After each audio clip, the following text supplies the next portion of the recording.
Well, welcome back, everyone. Happy Monday. If you're like jonesing for football like I am, well, you had a lot to talk about over the weekend. I miss football, but man, stuff was happening in the news all over the place. It's almost hard to believe that we live amongst some of this stupidity that's going on in America. Take a look at this right there. They're blocking real Americans joined by people who are pretending to be real Americans, in other words, illegal invaders, shutting down a busy Los Angeles highway as a sign of protest against deportations. Good luck, California. Good luck with that. Good luck. It's going to bite you in the ass, California. And that would be Bakersfield, because if California is a person, the ass is Bakersfield. We're going to have a lot more on these ridiculous protests later in the show. But first, let's talk what everyone's talking about right now, tariffs. In fact, the Wall Street Journal calls it the dumbest trade war ever, the Wall Street Journal. Wall Street Journal, you've been wrong about Donald Trump from the very beginning, from 2016 through to 2020, back in 24. I'm telling you guys are wrong. I am a free marketeer. I'm a libertarian. I'm against tariffs, taxes, fees, things that stifle businesses. Tariffs tend to do that. But in this case, we've counted Trump out on many things in the past. He's end up being right. Now, take a listen to Trump talking about we may experience some pain, but it's better in the long run. Listen. We may have short term some little pain, and people understand that. But long term, the United States has been ripped off by virtually every country in the world. We have deficits with almost every country. Not every country, but almost. And we're going to change it. It's been unfair. That's why we owe $36 trillion. We have deficits with everybody. We help everybody. We've been helping everybody for years. And to be honest, I don't think they appreciate it. All right, so let me explain this. Let's break this down a little bit for the folks. I've been doing this my whole life. In fact, before television, I was on Wall Street for 15 years. I know all about this stuff. And here's the way it works. So America, look at it like the world is one big shopping mall, all right? The big mall, there's a bunch of retail outlets. Those are other countries. There's Canada, there's Mexico, there's China, there's Russia, there's Brazil. All these countries are separate retailers because we, America, we're the customers. We're the people walking through the mall. We're buying their shit. We spend trillions upon trillions of dollars buying other people's shit. So we're walking through this mall and we go, hey, that's pretty highly taxed over China. Oh, well, look at Mexico's taxing us a lot too to buy that stuff. Well, Trump figured out that we are so powerful as a consumer that he could tell these retail giants like China, Mexico, Canada, cut the shit. Stop with these tariffs that you're making us pay to sell stuff into your countries, or we're going to do it back to you. And Trump raises a tariff on the Canadians, the Mexicans, and the Chinese. And what happens? They get pissed off. They say they have retaliatory tariffs that are going to come our way. All of a sudden, last night, the stock market crashes down 700 points last night. And I'm thinking to myself, this can't end well for them. I mean, it looks bad for us, and the left is going to say, Trump caused inflation, and your eggs just went from $10 to $13 a dozen. Well, it may happen, but what Trump is doing is he's making a more healthy business environment for American corporations. It's going to be better for American corporations to sell stuff into these countries. And I'll tell you specifically, some goods that we sell into Canada are 350% taxed. So if a thing costs $5, the Canadians might take $15 in tax just on that $5 item and then sell it to Canadians for $20, which means demand goes down. Prices up, demand goes down. So we're not selling as much stuff to them. They love selling to us because we come on in for free. Come on in, costs you nothing. So that's why they like doing this. So Trump says, you know what? You're going to charge us these numbers. We're putting up a barrier, not as high as yours, but a barrier. And you sell way more into us than we buy from you. So guess what? Here's what we're going to do. Here's what we're going to raise our tariffs until you lower yours, and we'll lower ours with you. Again, for my entirety of my career, I've been against this type of move.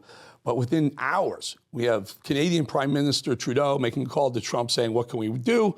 The Mexican tariff that they put on last night lasted about an hour, and then they decided to pull that down as well. So this may actually be working, and Trump sees the field certainly better than the Wall Street Journal, and better than probably every other country in the world whose prime minister going, oh shit, we're going to have to lower our tariffs. Look, it makes for a healthier economy here at home. And I will tell you, it's going to hurt on the backs of our consumer for a while until these countries realize it's going to hurt their people worse. They'll lower their tariffs, we'll lower ours, and things will get back to normal on a much stronger playing field that Trump puts down. He's fielding a stronger team. It's just going to hurt first. I kind of agree with him. I'm shocked I'm saying this after knowing the guy for 25 years, for disagreeing with this aspect of his policies since the beginning. You see how fast that these countries are rolling over and rethinking their predatory trade tariffs on us, changing their tune within hours. He may have something here. Again, that American consumer, our consumer is so strong. Again, think of it as a mall again. All the countries are different retail outlets in the mall. We're the client.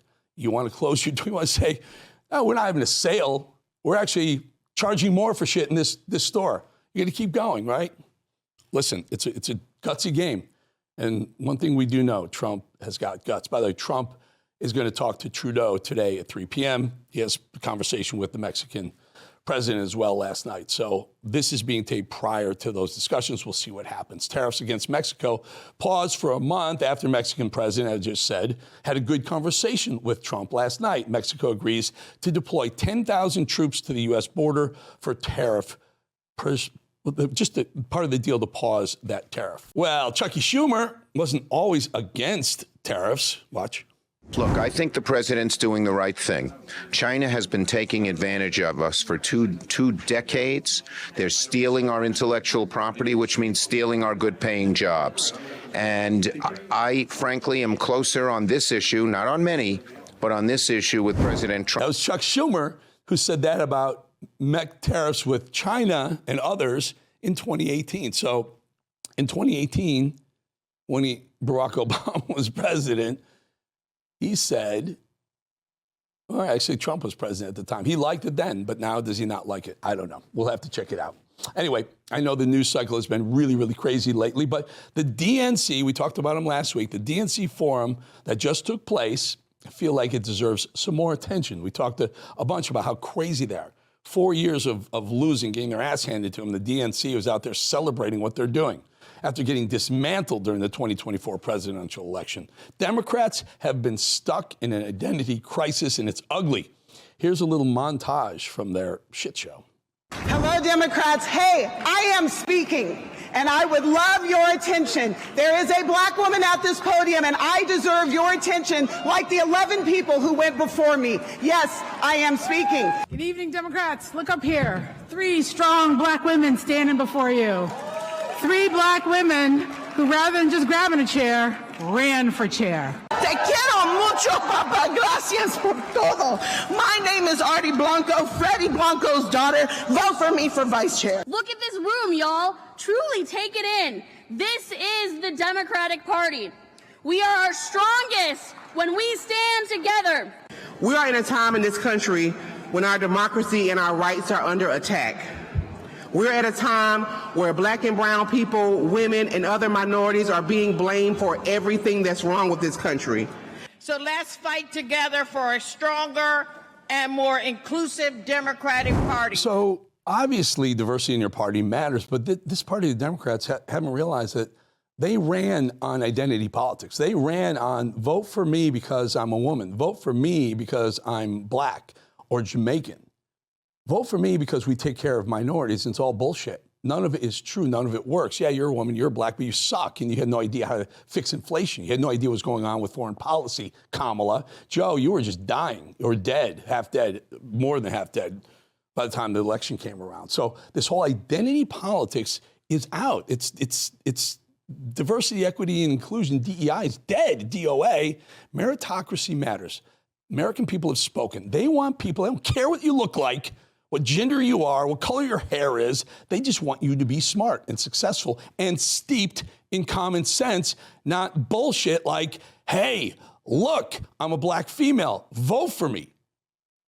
With no qualification, with no explanation why someone should vote for you, and no proof.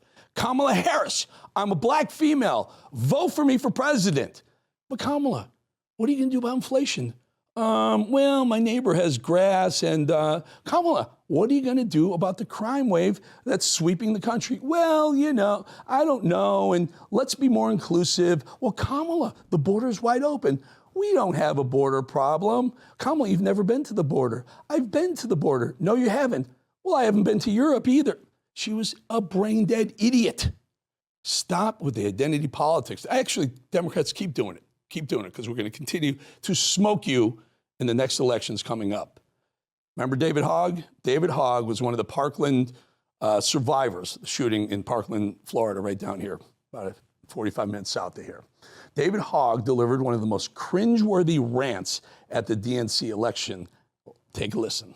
Are you ready to go on the offense? Yeah! Are you ready to go on the offense? Yeah! We have to win back our young people. I am the only candidate in this race for any of these positions that is under 30. We had a 20-point shift to the right of our young people. We must show our young people we give a damn about them, that we support them, and we invest in them. I have raised over $11 million in the past year to support the future of our party, because I don't just tweet, I don't just talk the talk, I also walk the walk and I knock the knock in doors across the country, but I'm counting on you in this moment right now. Another dumbass Democrat. David Hogg happens to be white. Yes, he's white. He's young. He's under 30. But again, see what he's doing? Vote for me. I'm young. I'm under 30. We had a 20-point swing, the Republicans last election. Well, they voted for a 78-year-old man. David, you dumbass. It's not about who you are, what you look like, what gender you ascribe to, what color you are. It's about how good are you. What have you done? David Hogg, what the hell have you done for this country? You played a victim, and granted, you were a victim. Got it. But everything since then has been nothing that the American people care about. You don't represent them. You're trying to represent a group that went emphatically towards Donald Trump from Democrats last election. Good luck with that, Hogg. Dumbass Democrats. Dumbass Democrats. Identity politics, do something. Maybe you'll win an election. Deranged TikTokers are still in shock that Trump is our president. The rants may go on for the next 4 years, but hey, they are pretty funny. Here's one that, hold your ears, watch, listen. I really cannot fucking believe everything that is happening in our country right now. And the fact that I am surrounded by MAGA, including my in-laws. And I'm like, what? And you want to pretend that you didn't vote for him? And that I am gay, and that what's happening isn't just affecting me, but millions of others, and you just want to sweep that shit under the rug and pretend it's okay and sit in your church pews and claim you're a Christian and you're the farthest thing from Jesus on this fucking planet? No thanks. You can fuck all the way off. Did you just use Christ's name with a curse word, 2 words after it, maybe 3 words after it? Okay. Listen, Trump derangements, we're triggering them all over the place. It's just a lot of fun. All right, let's end on a refreshingly coherent TikTok rant for a change. An activist from Uganda actually thanked Donald Trump for cutting off U.S. aid. She called it a much-needed wake-up call to her country. Listen to her wild, great, and perfect reasoning. We have depended on US aid for over 60 years, and the moment the owners of the money say, let's take a 90-day pause so that I audit where my money is going, suddenly the whole country goes into a frenzy. And this should be a moment of reflection for Uganda and the African continent in general. We have been asking for a very long time to be liberated from colonialism, neo-colonialism, and now that the opportunity presents itself, for some reason, we are complaining. Because let's get something straight. Often the money given to us in foreign aid is lost to corruption, misuse, depleted and overrated salaries to particular individuals, or sometimes we lose billions of money that are unaccounted for. So it only makes sense that the donor is asking for an edit, and if that means pausing the amount of money coming in, they should. That young lady for Uganda president next, she got my vote, even though I don't have a vote. Give a man a fish, he eats for a day, teach him how to fish. he eats for life. Give a country $1 for a day, they eat. Teach them how to make their own money, they eat for the rest of their lives, folks. All right, in 2021, Goya, good friend of ours, good friend of the show, again, our major sponsor since we launched. Goya launched Goya Cares, a global initiative to protect children and to protect children and educate them on mental health. Goya Cares is providing schools and community centers with a preventative education curriculum and a free assembly that includes the viewing of a movie called Press Pause by Goya Cares. Press Pause is intended to raise awareness regarding mental health issues, abuse, and bullying among children, teens, and in our communities. Press Pause is an educational film following 15-year-old Sofia Rodriguez as she navigates adolescence, self-doubt, and an abusive relationship amid her parents' turbulent divorce. Set within the cultural context of her Hispanic family, the film explores her discomfort with unwanted attention from her uncle and the pressures of maintaining a facade of perfection in high school. Introduces the Press Pause campaign promoting kindness and self-advocacy, highlighted by Sophia leaving a note saying, "You matter," for a bullied peer.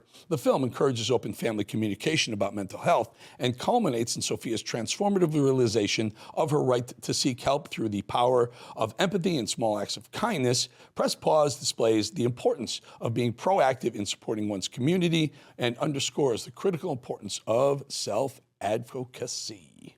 All righty, folks, time for today's Truth Bomb. So this was really freaking infuriating.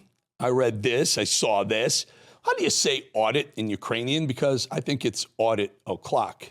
So Ukrainian President Zelensky says, get this, Ukraine has only received about $75 billion of the over $177 billion in aid that was sent directly from the United States. Where's the other $102 billion?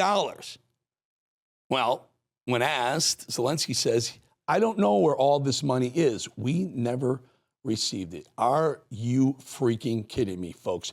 We've been going at this on the right side of the conservative side of the aisle, saying, stop giving money to Ukraine. Listen, I feel for those people they were attacked, but Ukraine is the money laundering center of Eastern Europe. Russians, Poles, everyone with money, all these oligarchs with money laundered their money through Ukraine. And we thought, Joe Biden and the Democrats thought somehow it was a good idea to send the most corrupt country on the planet, likely one of them, maybe the most, $177 billion, and thought it would be all okay and they'd be accounting for all of it. Well, let me tell you something, an audit is called for. And by the way, that little president, that little Zelensky guy who likes to run around in heels and dresses when he wasn't president, do you trust this guy with $177 billion of taxpayer money? Biden, you fool. Obama, you fool. Democrats, you fool. They fooled you, but they don't fool us.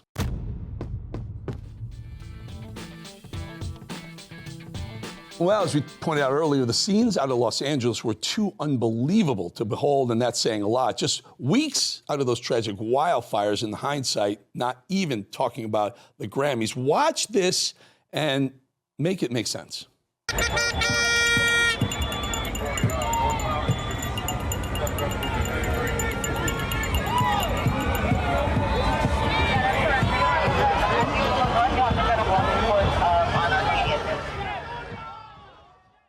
For you folks on radio, we're showing scenes from Los Angeles highway at night. Los Angeles, unsurprisingly, allowing itself to be fully owned by illegal invaders. Karen Bass, a known willing Soros globalist soldier, telling the cops to stand down.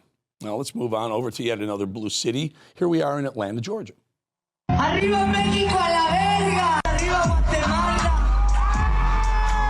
Arriba toda la gente latina, carnales. So let me get this straight. You're protesting in America to be here illegally, and you're waving the flag of your home country that you're from, but you refuse to go back to that country that you're from, and then you're taking the American flag, throwing it on the ground, and stepping on it.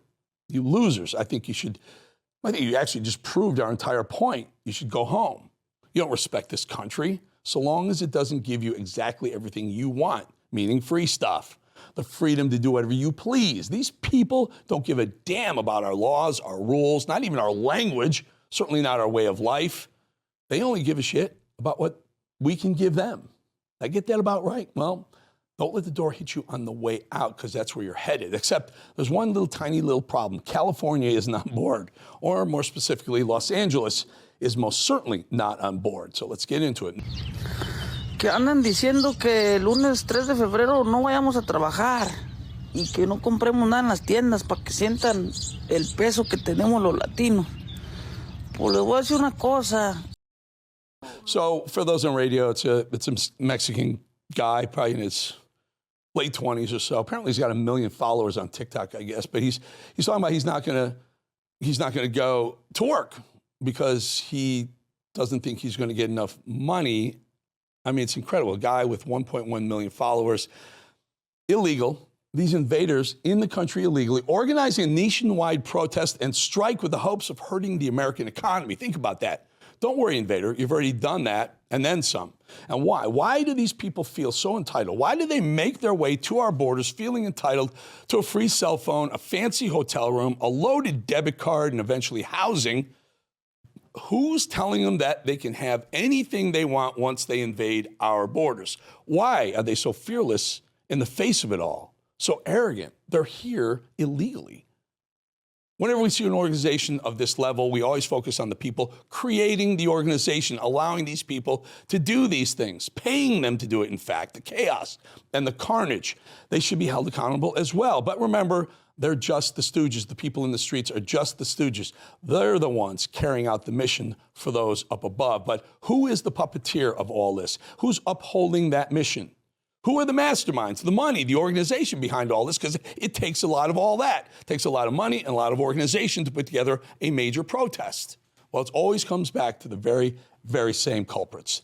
The globalists, the ones who want mass migration into America at all costs, the ones who want to destabilize this country so they can swoop in and start to put their controls on us. That's right. That guy right there on the screen, if you're watching on radio, listening on radio, it's billionaire, evil billionaire George Soros, Mr. Run the World through NGOs and a BS foundation. George loves chaos in America, and he most certainly loves invaders being the cause of it. Blocking freeways, shutting down cities, overwhelming the police. He loves to hate, Soros does. All the markings of Soros' globalist evil BS. Copyright, trademark, that's his thing. Globalists funded riots to destabilize America and stop the purge of the deep state, right? Because RFK, Cash, Tulsi, those confirmations scare the living daylights out of Soros and his crew. When we saw tents outside of universities throughout America, all looking the same, obviously purchased from the same tent supplier, helping students support terrorist organizations, Hamas. They're all backed by the same organization, Soros. Copyright all over it. Remember when it's considered a conspiracy theory to claim that the globalist powers that want to be wanted, they want to replace people? Remember that? Well, this is a report from the year 2000. It's from the UN, and the report focuses on dealing with a population decrease in the West. And how? By pushing mass migration from the South, straight up, Mexico, straight into the United States. Soros, copyright. Remember those mostly peaceful protests during the summer of love, the George Floyd fallout. Remember this? In Kenosha and into the early evening, which were largely peaceful demonstrations in the face of law enforcement. It wasn't until night fell that things began to get a little bit more contentious. Things were thrown back and forth. Yeah, right. Again, on radio, they were showing a picture of a reporter for CNN or MSNBC, probably CNN, saying it's mostly peaceful. Meanwhile, the building is burning behind him. Sure looks super peaceful, doesn't it? Commie network, a little more contentious, he says, with the fires blazing behind him. Thanks, as always, for your accurate reporting on the scene. By the way, copyrighted by George Soros. At least finance, probably. A week ago, we saw actress, singer, Hollywood ivory tower elitist, and by the way, billionaire, who lives in a mansion, Selena Gomez, produce this cringe-inducing, overacted bullshit performance. I just wanted to say that I'm so sorry. How many people are getting attacked? The children. Sorry to put you through that one again, but it brings me to actress and singer Joy Villa, who provided this tiny glimmer of hope on the Grammys red carpet last night. I think the ones that should be deported are being deported. To be honest, I'm a Latina. My family came from this country to this country legally. And I love to see rapists, human traffickers deported. I don't want to see them here. I want us to be free for all colors, for all people. Like, that's what makes America great again. Well, California keeps throwing around the threat of becoming its own country. Please just do it. Please go ahead. A once thriving economy has been decimated by the socialist tendencies of American psycho Gavin Newsom, who thinks it's a good idea to fly Chinese flags and remove the homeless, only to put on a show for his Chinese supreme leader when he came to visit. Remember, he cleaned up San Francisco just for a day and then let it go back to shit right after that. This is a state that has succumbed to depravity, to DEI, to socialist spending, to putting the needs of a few, the leaders, above the needs of the citizen. And if blue cities want to put the needs of invaders above the needs of taxpaying citizens, then they should, at the very least, be exempt from getting federal aid and grants. But they won't do it. They won't, because these cities and states rely too much on government handouts to even survive, like the true socialist cities and states that they are. All of these moments, these events, they all have the same fingerprints all over them, and they're all meant to arrive at the same point: the destabilization and the destruction, the sheer destruction of a once great America. Again, a George Soros copyright. Well, before we go, America is healing, folks. By Friday at 5 p.m., all government profiles were told to have removed their pronouns right off their government. So you have a government profile, you work for those 2.3 million people work for the government, by the way. If you have an email that says he, they, whatever, he, she, they, whatever the hell they do with pronouns. Well, Senator Kennedy from Louisiana is never one to mince words. He took to X with this profound post, quote, "They, them are now, was, were." He's so good. Unbridled, unburdened by what he has been and he has seen. One step further away from their woke bullshit, one step further away from their 1984 dystopia. It's the big things, it's the little things, and we will take all of it, folks. Well, that's it for us on Monday. We'll be back tomorrow. Lots going on.